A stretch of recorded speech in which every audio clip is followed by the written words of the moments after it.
Évangile de Jésus-Christ selon saint Matthieu. Jésus proposa à la foule une autre parabole. Le royaume des cieux est comparable à un homme qui a semé du bon grain dans son champ. Or, pendant que les gens dormaient, son ennemi survint. Il sema de l'ivraie au milieu du blé et s'en alla.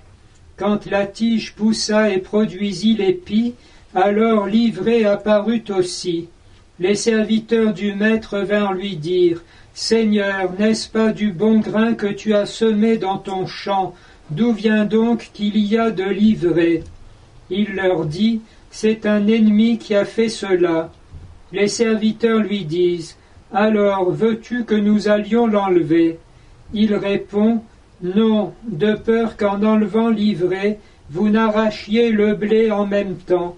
Laissez-les pousser ensemble jusqu'à la moisson. Et au temps de la moisson, je dirai aux moissonneurs: Enlevez d'abord l'ivraie, liez-la en botte pour la brûler. Quant au blé, rentrez-le dans mon grenier. Nous avons entendu dans la première lecture la célébration de l'Alliance avec l'immolation de taureaux, un pour chacune des tribus d'Israël, et cette expression qui court à travers toute la Bible, Ancien Testament et Nouveau Testament, voici le sang de l'Alliance, une expression reprise aussi au cœur du culte chrétien pour la consécration du corps et du sang du Seigneur à la messe. C'est donc un texte fondamental, et on sait que déjà dans l'Antiquité, pas seulement chez les Hébreux, faire une alliance dans le sang était quelque chose de sacré. On le comprend aisément, le sang étant la vie et ce qu'il y a de plus précieux, avec une ambiguïté qui est assumée par la révélation. Le sang de l'alliance signifiait, d'une part, nous avons désormais la même vie, le même sang court entre nous. Les enfants, quelquefois, de façon très solennelle, scellent leur amitié en échangeant leur sang. En tout cas, il y a quelques dizaines d'années. De nos jours, je ne sais. La deuxième signification du sang est une menace. Si tu n'es pas fidèle à l'alliance, on te fera ce qu'on a fait à ces taureaux qu'on a immolés, et on versera ton sang.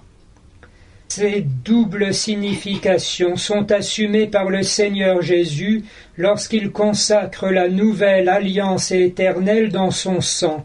Essentiellement, désormais la vie même de Dieu, la vie éternelle nous est partagée. Celui qui mange ma chair et boit mon sang demeure en moi et moi je demeure en lui, et au dernier jour je le ressusciterai. Quant à la dimension de menace, le Seigneur Jésus l'a prise sur lui, voulant répondre de nos péchés afin de nous sauver, et il a versé en effet tout son sang en rédemption pour la vie du monde. Du coup, on comprend la parabole de l'Évangile d'aujourd'hui.